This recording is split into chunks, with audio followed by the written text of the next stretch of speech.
Ngiye kuganira n'abantu batatu bakurikira. Umuntu wa mbere tugiye kuganira ni umuntu ufite ubwenge, ariko kandi ubwenge bw'ijuru butari ubw'isi. Umuntu wa kabiri tugiye kuganira ni umuntu ufite ubumenyi. Umuntu wa gatatu tugiye kuganira ni umuntu ufite ubushishozi, kuko ibintu tugiye kuganira cyangwa se ibintu ngiye kubaganiriza ni ibintu byo mu kirere cy'umwuka. Ntabwo ari ibintu warebera mu mubiri ngo usobanukirwe ibyo ari byo, ariko ufite ubwenge bw'ijuru ukagira ubumenyi ukagira ubushishozi ubasha gusobanukirwa ibyo turiho tuvuga. Arabyose imbere mu buzima bwawe ntaza guteza abantu guheza umwanya wa mbere twabonye twarabonye dufite ubitara bananiwe aho Yesu yarigaragaje. Nongeye kubasuhuza kandi mbahaye ikaze kuri Humura TV Claudine. Mugire amahoro y'Imana aho muherereye. Uyu munsi tugiye kuganira ku bimenyetso bitatu biranga umuntu ufite igikomere cyo mu mwuka. Ni ibintu bitatu biranga umuntu ufite igikomere cyo mu mwuka. Kabiri, turaza kureba ingingo eshanu zitwereka ko ibikomere byo mu mwuka cyangwa se igikomere cyo mu mwuka kibasha gukira. Ngiye kuganira n'abantu batatu bakurikira. Umuntu wa mbere tugiye kuganira ni umuntu ufite ubwenge, ariko kandi ubwenge bw'ijuru butari ubw'isi. Umuntu wa kabiri tugiye kuganira ni umuntu ufite ubumenyi. Umuntu wa gatatu tugiye kuganira ni umuntu ufite ubushishozi, kuko ibintu tugiye kuganira cyangwa se ibintu ngiye kubaganiriza ni ibintu byo mu kirere cy'umwuka. Ntabwo ari ibintu warebera mu mubiri ngo usobanukirwe ibyo ari byo, ariko ufite ubwenge bw'ijuru ukagira ubumenyi ukagira ubushishozi ubasha gusobanukirwa ibyo turiho tuvuga. Ese bene da, murabona ko bikwiriye ko twahugurana cyangwa twaganira? Igisubizo birumvikana ni yego, kuko uyu munsi wa none nkeneye kwiga, ariko kandi nawe ukeneye kwiga. Ni kuri Humura TV Claudine rero, wahageze naho ngaho tera intebe hanyuma tubashe kuganira. Ibimenyetso bitatu biranga umuntu ufite igikomere cyo mu mwuka. Icya mbere, kubaho mu gahinda kadasanzwe. Icyo ni ikimenyetso kigaragaza umuntu ufite igikomere cyo mu mwuka. Icya kabiri, kubura ibyiringiro ndetse n'amahoro.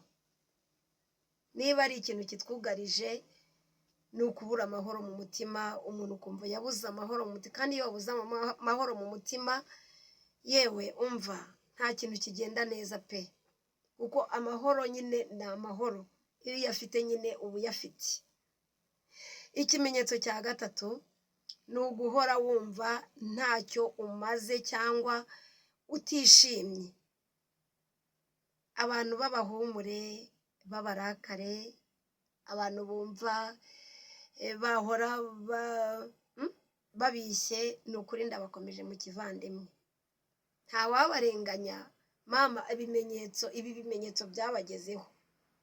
Biragaragara ko mufite ibikomere byo mu mwuka, ariko se kandi waba ufite ubushake bwo kumva uburyo wakira igikomere cyo mu mwuka? Kurikira ni kuri Humura TV Claudine, tugiye kukugezaho amakuru kandi yizewe. Igikomere kandi utabaye maso gishobora kukubera umutego cyangwa urusika hagati yawe n'Imana. Ububi bw'igikomere muri kubwumva. Ntabwo igikomere kijya gituma uhura n'Imana. iyo wimitse igikomere muri wowe ukakigira urwitwazo buri gihe ntabwo gituma uhura n'Imana. Cya gihe wumva udatuje, ukumva nta rukundo, ukumva wabuze amahoro, kuko iyo ubyinjiyemo cyane kugirana ubusabane n'Imana biragabanyuka. Igihe wumva umutima waguhagazemo, igihe wumva udatuje, icyo gihe ntabwo wabona uko ugirana ubusabane n'Imana. Iyo wafashe inzira yo kugira ngo urebe uburyo ki wakira igikomere, Imana igenda igusanga. Aho niho hahandi usenga ukumva uri kugenda uganira n'ijuru, ukumva uri kugenda uganira n'Imana, ukumva ubwiza bw'Imana buri kumanuka kuri wowe, ukumva presence y'Imana, ukumva umwuka wera arimo arakuyobora. Ariko iyo ufite ibikomere kenshi na kenshi birakugora kugirana ubusabane n'Imana. Turaza kureba inzira bicamo kugira ngo turebe ko twakira ibyo bikomere byo mu mwuka.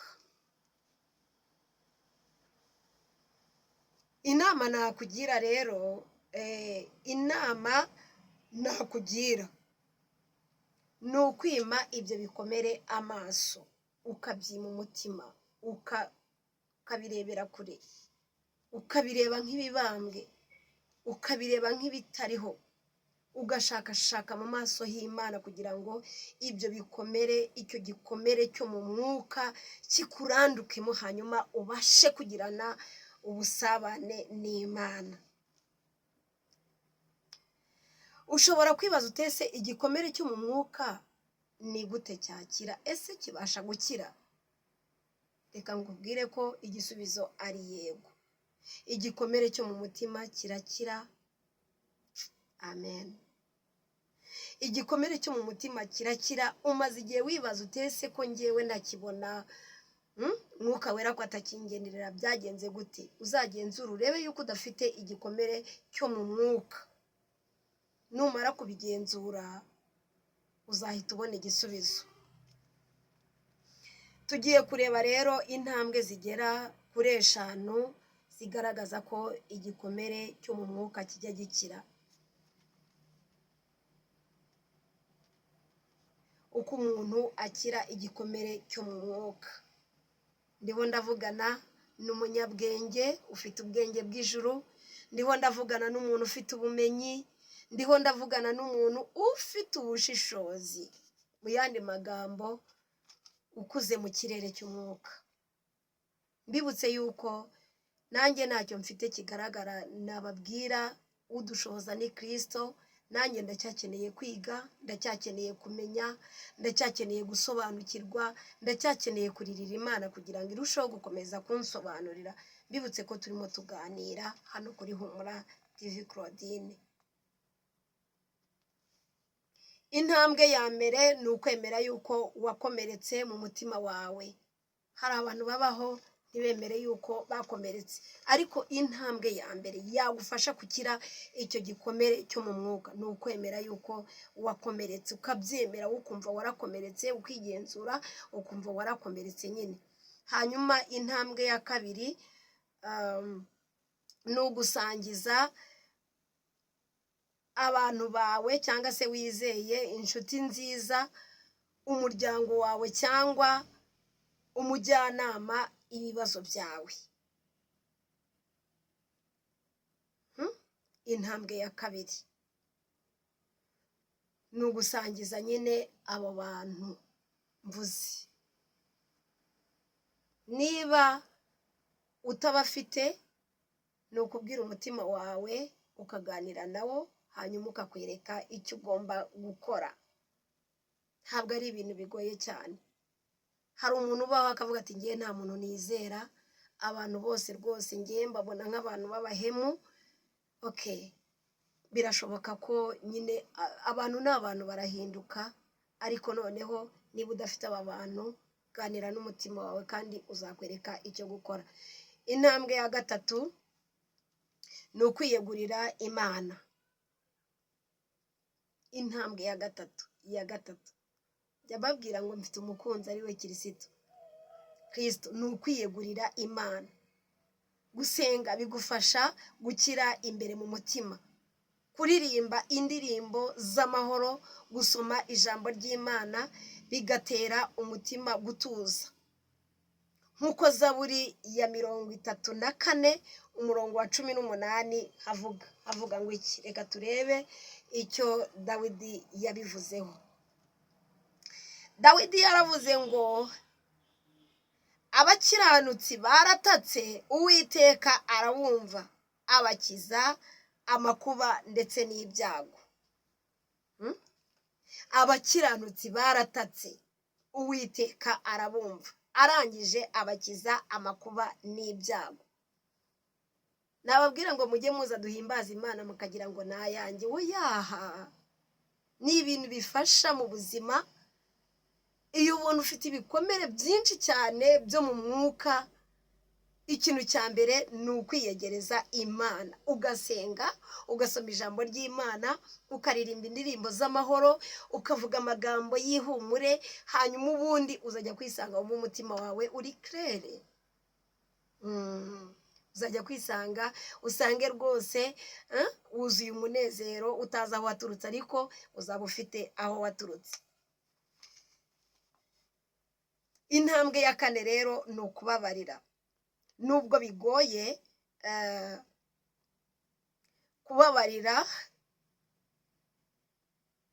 kubabarira bituma igikomere kiranduka muri wowe. Kubabarira kandi nanone biranakurinda. Kubabarira bituma igikomere cyo mu mwuka kiranduka muri wowe, ariko kandi bikora iki? Biranakurinda. Intambwe ya 5 ariyo dusorejeho ni ugushaka ubufasha bw'umwuga. Ubufasha bw'umwuga. Hari igihe igikomere kiba gikomeye cyane ku buryo ugomba kwifashisha abajyanama b'ubuzima bwo mu mwuka cyangwa abashumba bafite mu gufasha mu buryo bw'umwuka. Babajyanama baragarutse, cyangwa se abashumba bafite iyo mpano mu gufasha mu buryo bw'umwuka kugira ngo bashe gukira igikomere. Murumva ko rero Imana yatanze inzira nyinshi cyane z'uburyo wakira igikomere cyo mu mwuka. Nubona nseka cyangwa se nkunda guseka, ntuzagire ngo sinuzuye, ntuzanyite umuntu ufite ubumuga bwo mu mutwe. Oya, ibi guseka ni kimwe gishobora kugufasha komoka cya gikomere cyo mu mwuka. Ndashaka kukubwira ko buriya njyewe niyo waba warampemukiye, twahura ngaseka, tukaganira ngaseka, kuko kenshi na kenshi hari n'igihe ngiye nkubabarira utari wanansaba n'imbabazi, kuko gusaba imbabazi ntabwo ari ikintu cyoroshye bakundwa. Kugira ngo umuntu abe yaraguhemukiye avuga ati reka ntere intambwe ngende dusabane imbabazi, biragoye. Rero biragusaba wowe kwiyegeranya n'umutima wawe bitewe n'icyo ushaka, no gusabana n'Imana, kuko iyo utababariye, iyo utarekuye, bituma konegisiyo yawe n'ijuru ihagarara, ukagira ngo uri guhima wawe undi mwahemukiranye, ariko ni wowe uba uri kwihima. Soza igikomere cyo mu mwuka gikira iyo wamaze kwemera gusabana, ubufasha no kwiyegurira Imana. Data, mbaganiriye nabi, ni ukuri pe, niba mbaganiriye nabi mumbabarire, ntabyo nari nagambiriye. Nuko nzi ko kukubwira ibi ngibi nanjye hari ibindi bintu binyomora mu mutima, kuba twaganira amagambo nk'aya nanjye hari ibintu binyomora. Nuko nzi yuko abantu hafi ya bose muri iyi si tugendana ibikomere, haba mu ibikomere mu buryo busanzwe n'ibikomere mu buryo bw'umwuka. Uriya muntu yarankomerekeje, uriya muntu yaranyangije, idini runaka ryaranyangije. Reka mbabwire bene da, twe kwihagararaho, ahubwo dushaka inzira z'uburyo twakira ibikomere byo mu mwuka, kandi inzira zirahari, tubiganiriyeho. Ndabakunda rero kandi muhora ku mutima wanjye. Mbashimire mw'abanyabwenge mwe, ubwenge bw'ijuru mufite, ni ukuri Imana ikomeze ibagurire. Impamvu nkunda kuvuga iri jambo, mwibuke Salomo yasabye ubwenge, asaba ubwenge bwo gucira imanza iriya miryango, kuko kiriya gihugu nticyari cyorohewe, hari harimo abantu bakaze, ariko Salomo asaba ubwenge, ubwenge buramuyobora neza. Hanyuma amaze kwisabira ubwenge rata, Imana imuha n'ibindi atayisabye. Rero reka nkubwire ngo ngukumbuze gusaba ubwenge bw'ijuru ni ingenzi. Kugira ubumenyi bwo ni akarusho, hanyuma kugira ubushishozi. By the way, abantu mugira ubushishozi mukomere cyane, kandi Uwiteka akomeze kubampera ikibyibushye, akomeze yomore imitima yanyu. Gusa uko bwije n'uko bukeye, umugani wa Pawulo mbasabira ku Uwiteka kugira ngo amahoro akomeze agwire muri wowe. Ngaho rero mukomeze mugire ibihe byiza, ndabakunda n'ukuri pe. Mbifuriza kugira ngo mutere imbere, mwaguke mu buryo bwose bushoboka, mu kirere cy'umwuka mwaguke, mu buryo bw'umubiri mwaguke, mutere imbere. Ibyo nibyo mbifuriza. Thank you so much.